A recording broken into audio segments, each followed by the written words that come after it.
For decades, she invited herself into your living room, becoming part of your family. But when Lucille Ball needed family most, why did so few people return the favor? The untold story of isolation behind the icon. The woman who once commanded the attention of 40 million viewers every Monday night was living in a beautiful Beverly Hills home, surrounded by memories and achievements. But tragically, few visitors came calling. What happened to the beloved icon whose face had been welcomed into American living rooms for generations? How could someone who brought so much joy to others end up with so little connection in her final chapter? The truth behind Lucille Ball's last years reveals a heartbreaking reality that the smiling, zany Lucy Ricardo never showed the world. The reasons why friends and even family members rarely visited the aging star will shock you and change everything you thought you knew about one of Hollywood's brightest stars. The contrast between Lucy's public persona and Lucille's private reality couldn't have been more stark. While Lucy Ricardo was forever entangled in a web of friendships and schemes, surrounded by neighbors, friends, and family, the real Lucille Ball social circle had shrunk dramatically by the 1980s. The woman who had once been the life of every party was spending more and more time alone in her Roxbury Drive home. Born in 1911 during the Taft administration, Lucille Ball lived through 2 world wars, the Great Depression, and witnessed the entire evolution of television from its infancy to the cable era. By the time the 1980s arrived, most of her contemporaries from the golden age of Hollywood were already gone. The generation that had grown up with her was aging, and younger stars were taking the spotlight. But that was just the beginning of why this comedy legend found herself increasingly isolated in her twilight years. Childhood struggles and early foundations. To truly understand the isolation that characterized Lucille Ball's final years, we must first journey back to where it all began. Lucille Desiree Ball was born on August 6, 1911, in Jamestown, New York, to Henry Durrell Ball and Desiree Evelyn Hunt Ball. Her early life was far from the glamorous Hollywood existence she would later lead. In fact, her childhood was marked by hardship and instability that would shape her personality and relationships for decades to come. The first major trauma in young Lucille's life occurred when she was just 3 years old. Her father, Henry Ball, a telephone lineman, became seriously ill with typhoid fever and passed away on February 28, 1915, at just 27 years old. This devastating loss left her mother alone with Lucille and her younger brother Fred. The sudden absence of her father created a void in Lucille's life that she would spend decades trying to fill, often through her work and relationships. What few people know is that even decades later, Lucille would tell her psychologist, Dr. John Sherban, that losing her father so young made her appreciate her own children even more when they finally came, saying, "I had children very late in life, making you appreciate them even more." Following Henry's passing, Dee Dee took work in a factory to support her children, but financial necessity soon forced a difficult decision. Lucille and Fred were primarily raised by their maternal grandparents, Fred and Floribel Hunt, in the small village of Celeron, a summer resort community on Lake Chautauqua. This arrangement, while practical, established a pattern of emotional displacement that would haunt Lucille throughout her life. The grandparents who raised her were strict Methodists, creating a household environment that was disciplined and somewhat austere. Fred Hunt was known for his sternness and high expectations. In this household, young Lucille learned the value of hard work and discipline, but also developed a certain emotional guardedness that would characterize many of her adult relationships. When Lucille was around 10 years old, another significant disruption occurred when her mother remarried to Edward Peterson, who didn't want children in the house, creating yet another painful rejection for young Lucille. While her mother and stepfather established their new life together, Lucille remained with her grandparents, deepening her sense of abandonment and reinforcing the notion that love and security were conditional and unreliable. These early experiences created what psychologists might now recognize as attachment issues. Throughout her life, Lucille would struggle with trust and vulnerability, often keeping even those closest to her at arm's length emotionally. This pattern, established in childhood, would ultimately contribute to the isolation she experienced in her final years. But perhaps the most devastating blow came when Lucille was 17 years old and was struck down by what doctors believed to be rheumatoid arthritis, a potentially crippling condition that left her bedridden and in excruciating pain for months. The teenager who dreamed of performing was told she might never walk normally again, let alone dance or act. Through sheer determination and experimental treatments, including painful injections, she slowly recovered her mobility. But the experience left her with a deep appreciation for physical ability and an almost compulsive need to prove her strength through the demanding physical comedy that would later make her famous. Because of these challenges, Lucille developed a fierce independence and determination. At just 15 years old, she convinced her mother to allow her to attend the John Murray Anderson School for the Dramatic Arts in New York City. This was the beginning of her pursuit of a career in entertainment, though her start wasn't particularly auspicious. Instructors at the school told her she had no talent and advised her to pursue another career. One teacher reportedly told her, "Try any other profession." But Lucille Ball was not one to be deterred by rejection. This early resilience in the face of criticism would serve her well throughout her career, but it also established a pattern of pushing forward regardless of emotional cost, a trait that would later impact her personal relationships and contribute to her isolation in later life. Building a career against all odds. After her disappointing experience at drama school, Lucille worked as a model under the name Diane Belmont, borrowed from the Belmont racetrack in New York. She found some success in this field, eventually becoming a Chesterfield cigarette girl. This period marked the beginning of her transformation from a small-town girl to a glamorous figure in the entertainment world. In 1933, Lucille got her first significant break when she was cast as a Goldwyn girl in the Eddie Cantor film Roman Scandals. This opportunity took her to Hollywood, where she began building her career through small roles in various films throughout the 1930s. During this period, she was often cast as a chorus girl or in decorative roles that capitalized on her striking looks rather than her comedic talents. It wasn't until the 1940s that Lucille began to establish herself as a comedic actress. Her work in radio, particularly on the program My Favorite Husband, showcased her timing and comedic abilities. This radio show would ultimately serve as the foundation for I Love Lucy, the television program that would make her a household name across America. Throughout these early career struggles, we see the development of the work ethic and perfectionism that would later define both Lucille's greatest successes and her most challenging personal relationships. She learned early that survival required self-reliance and that success demanded nothing less than excellence. These lessons, internalized in youth and reinforced throughout her early career, laid the groundwork for the complex dynamics that would characterize her relationships later in life. The romance that changed television. Perhaps no relationship in Lucille Ball's life was more significant or more complex than her marriage to Desi Arnaz.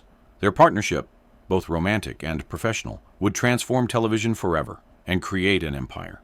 Yet beneath the surface of this seemingly perfect union lay tensions and challenges that would ultimately contribute to Lucille's isolation in her later years. Lucille met Desi Arnaz in 1940 while filming the RKO musical Too Many Girls. Desi, a Cuban-born musician and band leader, was 6 years younger than Lucille and represented everything exciting and different from her structured upbringing. Their chemistry was immediate and intense, leading to a whirlwind romance and elopement on November 30th, 1940, just 6 months after they met. World War II further separated the couple when Desi was drafted into the Army in 1943, though he never served overseas, instead helping to entertain troops stateside. This period marked another extended separation. When reunited after the war, both Lucille and Desi were determined to find a way to work together, partly out of genuine creative partnership, and partly as a strategy to save their marriage by reducing separations. This determination led to the creation of I Love Lucy, the groundbreaking sitcom that debuted in 1951 and quickly became the most popular show on television.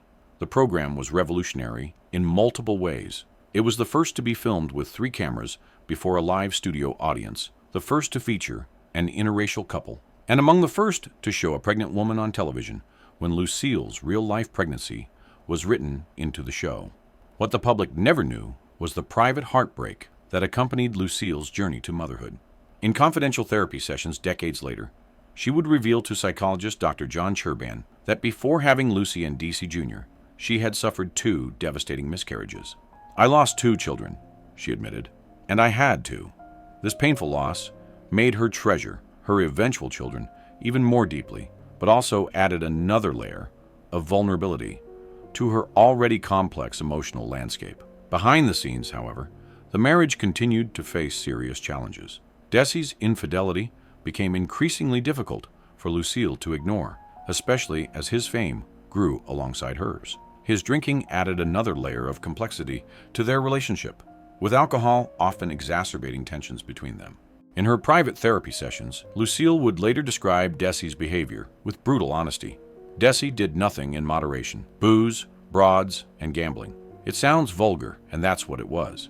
The woman who projected such strength and control on screen was privately devastated by her husband's excesses, telling her therapist, "He never honored our marriage. It took me a long time to realize it was a lost cause." Despite these personal struggles, their professional partnership flourished. Together they founded Lucilles Productions in 1950, initially just to produce I Love Lucy.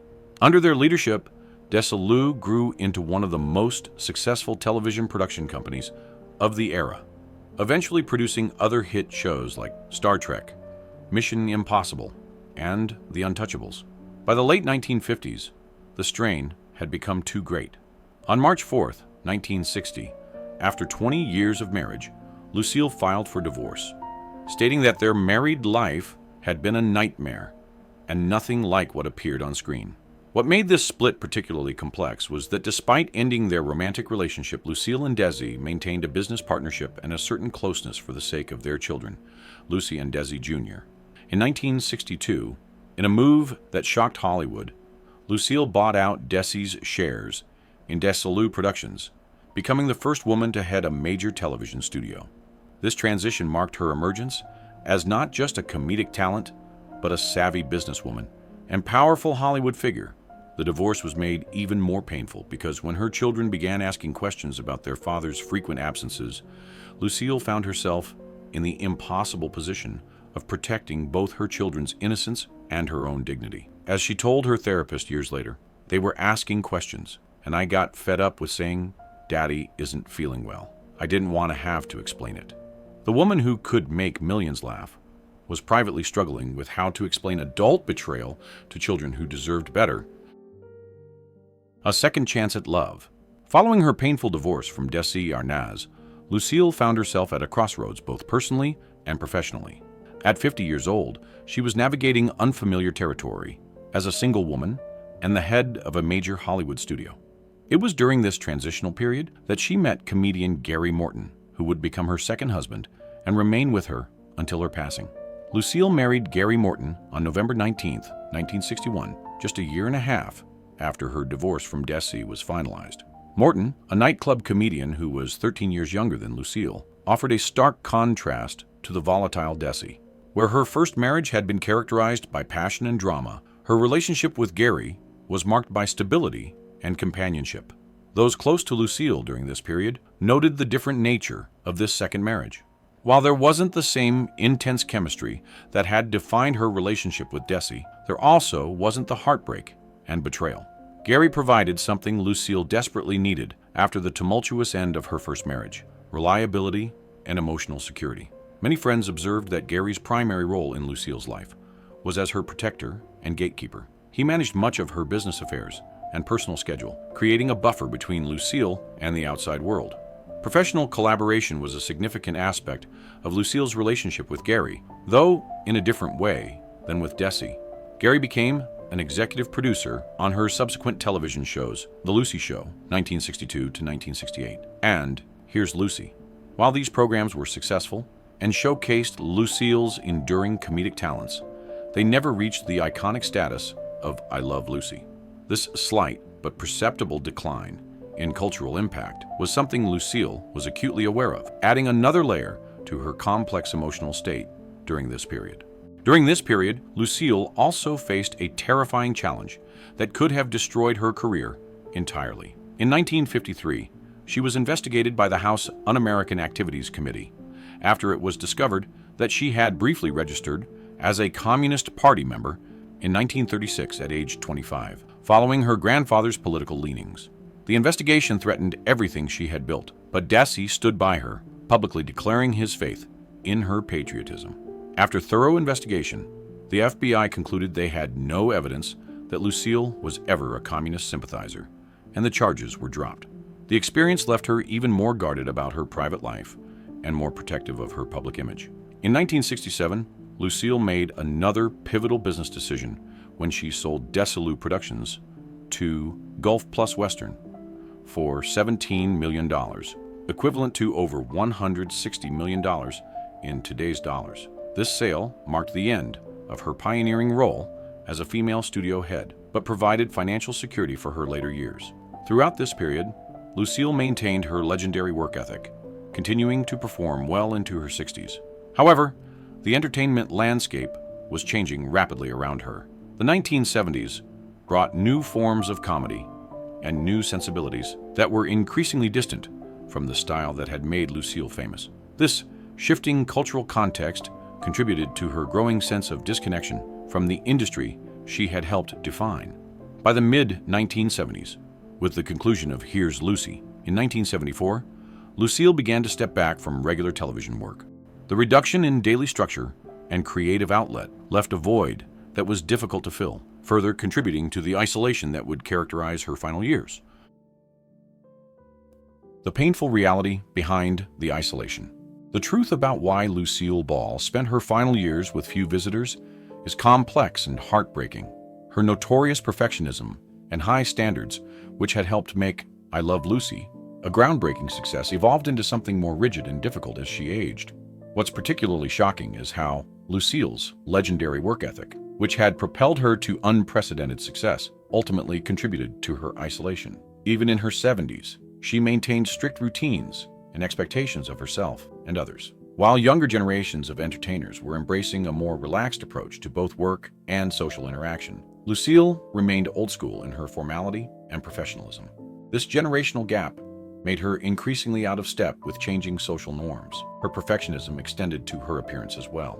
Lucille was acutely aware of aging in an industry that worshipped youth, particularly for women. Friends reported that she became increasingly self-conscious about her appearance, often refusing visitors when she felt she didn't look her best. The woman who had fearlessly performed slapstick comedy and allowed herself to be seen in the most unflattering situations for a laugh had become painfully aware of her aging face and body.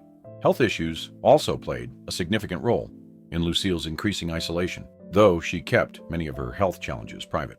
She suffered from various ailments in her later years. What made her health struggles particularly poignant was that they represented a cruel reversal of her greatest triumph. The teenage Lucille, who had overcome a potentially crippling case of rheumatoid arthritis through sheer determination, now found herself again facing mobility issues and chronic pain in her later years. The physical comedy that had been her salvation was becoming increasingly difficult, yet she continued to push herself, unwilling to show weakness to the world that had always seen her as invincible. On April 18, 1989, she had a heart attack in her Beverly Hills home, suffering a ruptured aorta.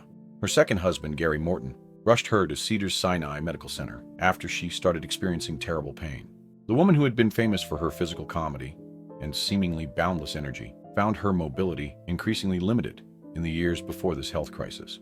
Perhaps most heartbreakingly, Lucille experienced what many aging entertainment legends face, a world that was moving on without her. The television landscape had changed dramatically since the days of I Love Lucy. New forms of comedy, new stars, and new sensibilities had emerged.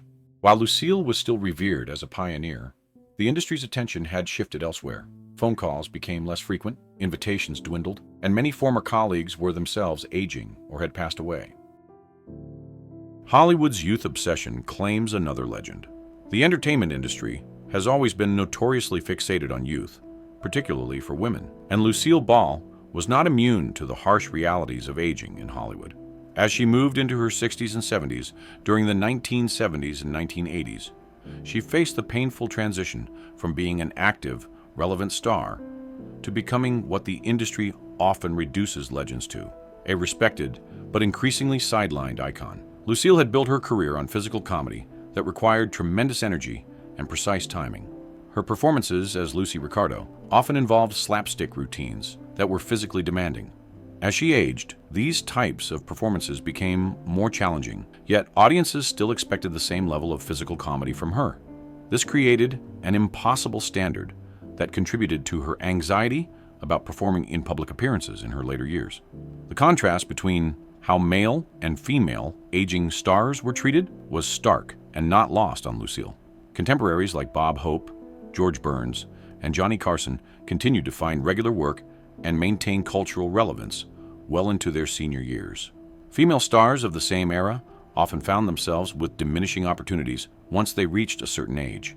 This double standard was a bitter pill for someone who had broken so many barriers for women in the industry. Throughout her career, Lucille had been a fierce protector of women in the entertainment industry, though she never considered herself a feminist. There's remarkable footage from a 1980s talk show where she repeatedly and firmly tells the male host to take your hands off her when he inappropriately touches female audience members asking questions. T-shirt on, stand up, and take your hands off her, David. Oh, excuse me. Hi there, we're here what's tonight. What's your name? David, will you take your hands away? Her commanding voice and unwavering stance demonstrated the same authority she wielded as a studio head, showing that even in her later years, she would not tolerate the mistreatment of women, even when she felt increasingly powerless about her own aging in the industry. Lucille's final attempt at a television comeback painfully illustrated this reality. In 1986, at the age of 75, she starred in Life with Lucy, a sitcom produced by Aaron Spelling for ABC. The show was highly anticipated, marking the return of America's beloved redhead to weekly television. However, the series was a critical and ratings failure and was canceled after just 8 episodes aired. This rejection was devastating for Lucille. After decades of success and innovation in television, she faced the harsh reality that audiences were no longer connecting with her work in the same way. The cancellation reinforced her growing sense that the industry, and perhaps the public, had moved on without her. According to friends, she took this professional failure deeply personally, interpreting it as a rejection, not just of the show, but of her lifetime of contributions to entertainment. Adding to this professional disappointment was Lucille's increasing discomfort with her physical appearance. Throughout her career, she had been known for her distinctive looks, the flaming red hair, expressive face, and physical vitality. As aging changed her appearance, she became increasingly self-conscious. Friends noted that she would often cancel plans if she felt she wasn't looking her best, which happened with increasing frequency in her final years. This self-consciousness was exacerbated by the omnipresence of her younger self in television reruns. While I Love Lucy continued to air around the world, introducing new generations to her talents, it also meant that the vibrant, youthful Lucy Ricardo was constantly being contrasted with the aging Lucille Ball. This juxtaposition was painful for her, creating a ghost-like competitor from her own past that she could never quite measure up to in her later years. Complex family dynamics, but there is another layer to Lucille Ball's isolation that few people know about. Her relationships with her 2 children, Lucy Arnaz and Desi Arnaz Jr., had become complicated as they grew into adults with their own careers and families. While they certainly loved their mother, their relationships were not without tension. Both children had grown up in the shadow of their famous parents' troubled marriage and very public divorce. Lucy Arnaz is an actress and singer with a long and successful career in the entertainment industry, while her brother Desi Jr. had his own struggles and successes in the spotlight. What made the family dynamics even more complex was Desi Jr.'s battle with substance dependency, which became a source of immense private pain for Lucille.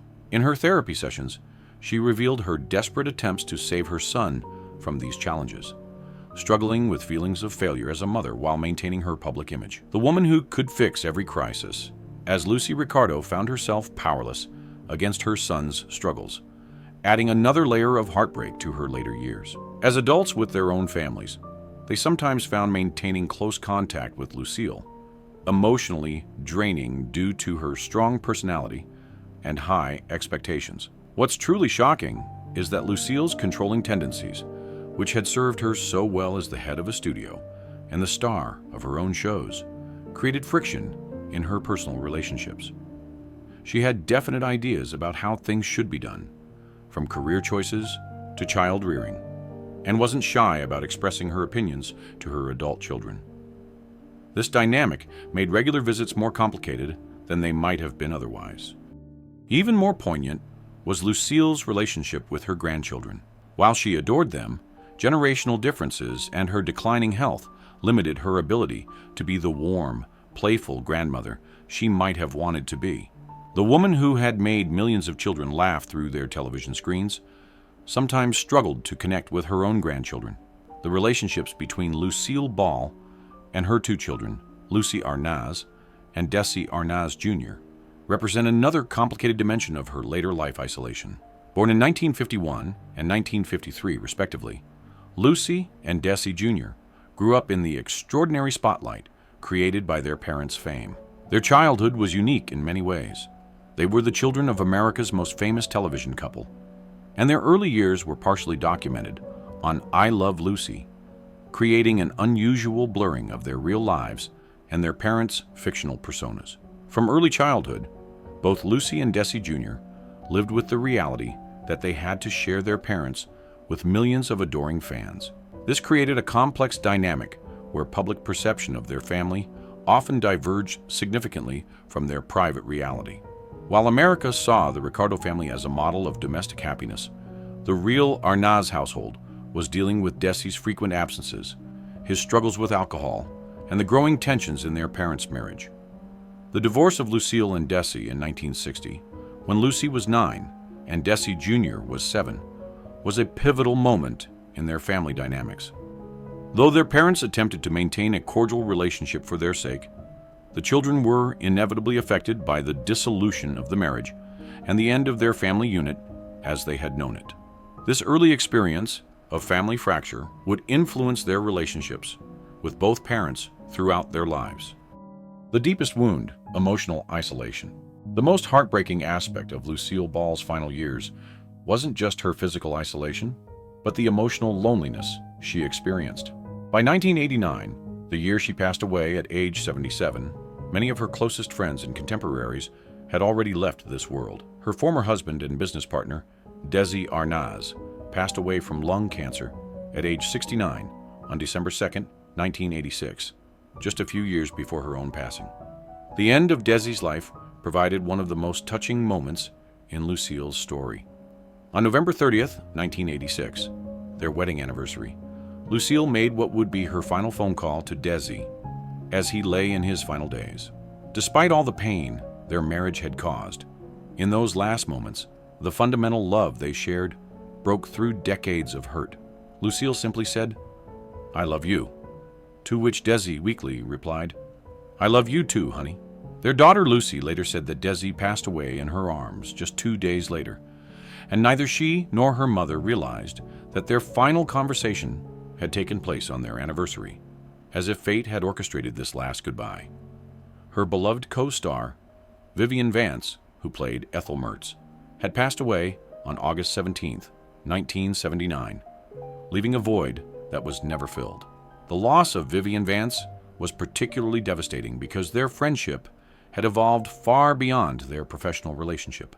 Despite initial tensions during I Love Lucy's early days, the two women had developed a deep, sisterly bond. When Vivian was facing her final illness, Lucille visited regularly, and their relationship had become one of mutual support and genuine affection. Losing Vivian meant losing one of the few people who truly understood what it meant to be Lucie Ricardo, and the grief added another layer to Lucille's growing sense of isolation. Health challenges and final chapter. By the mid-1980s, Lucille was experiencing various age-related health problems that she largely kept private. She had developed arthritis, which affected her mobility and caused significant pain. This condition was particularly difficult for someone whose career had been built on physical comedy and precise movement. The limitations imposed by this condition meant she increasingly declined invitations that would require extended periods of standing or walking. Cardiovascular issues also began to surface during this period. Lucille had always been a heavy smoker, a habit common among her generation of performers, but one that took its toll as she aged. She began experiencing symptoms of heart conditions, though she was typically private about these challenges, sharing details only with her closest confidants. The most serious health crisis came on April 18, 1989, when Lucille suffered a heart attack and dissecting aortic aneurysm at her home in Beverly Hills. The condition, in which the inner layer of the aorta tears, allows blood to surge through the tear, separating the inner and middle layers of the aorta. This life-threatening emergency required immediate surgery. Her second husband, Gary Morton, rushed her to Cedars-Sinai Medical Center after she complained of severe chest pain radiating to her back. She underwent surgery to replace her aorta and aortic valve. However, on April 26, 1989, while still in the hospital, she suffered a second aortic rupture and passed away at the age of 77. The news of her passing sent shock waves through Hollywood and across America, where generations of fans mourned the loss of one of television's greatest stars. An enduring legacy, despite personal isolation. While Lucille Ball's final years were marked by a certain isolation, her enduring legacy and impact on entertainment and American culture provide a counterpoint to this melancholy narrative. Few figures in entertainment history have left such an indelible mark, and the continued relevance of her work, decades after her passing, speaks to the timeless quality of her talent and vision. Lucille's revolutionary impact on television cannot be overstated. I Love Lucy established conventions for the sitcom format that continue to influence television production today.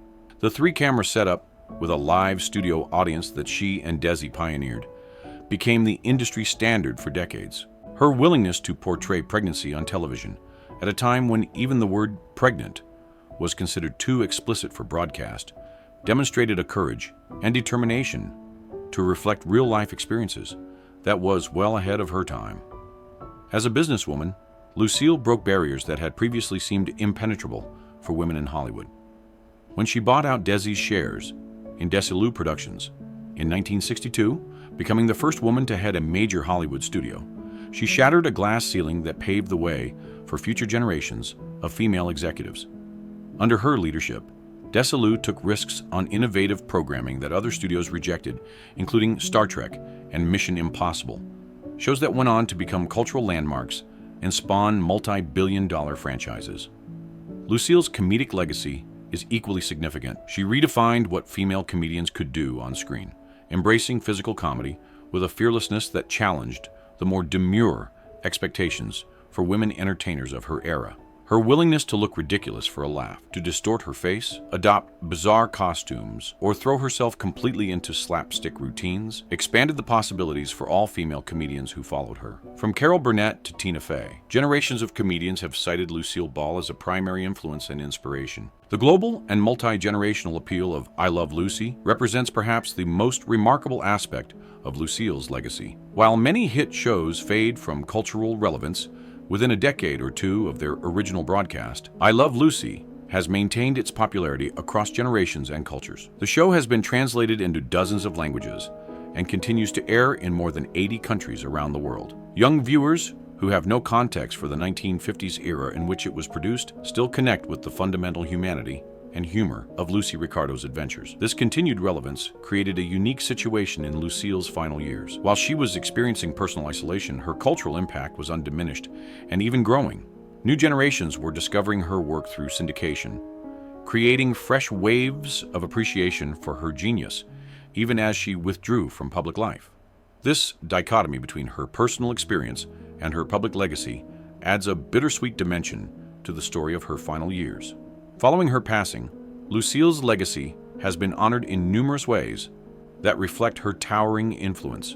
In 1989, she was posthumously awarded the Presidential Medal of Freedom by President George H.W. Bush, who declared her a gifted comedian who transformed television for decades to come. The Lucille Ball Desi Arnaz Museum, in her hometown of Jamestown, New York, attracts thousands of visitors annually. Perhaps most significantly, the Lucille Ball Comedy Festival, also held in Jamestown, has grown into a major event that celebrates both Lucille's legacy and the continuing evolution of comedy as an art form. The story of Lucille Ball's enduring legacy provides an important counterbalance to the narrative of her late-life isolation. While her personal world may have contracted, her cultural footprint continued to expand. The laughter she created continues to echo across generations, ensuring that her impact will far outlast the loneliness of her final years. The story of Lucille Ball's final years offers a sobering reminder of how even the most beloved figures can experience profound loneliness despite their public adoration. Her journey from America's sweetheart to an isolated icon reflects broader challenges faced by aging entertainers, particularly women in an industry obsessed with youth and novelty.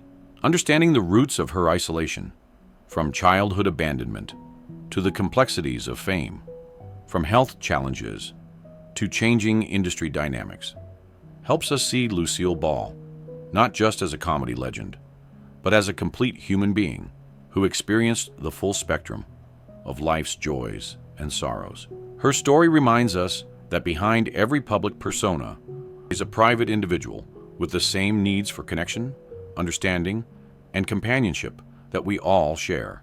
While her final years may have been marked by solitude, Lucille Ball's legacy continues to bring joy to millions around the world.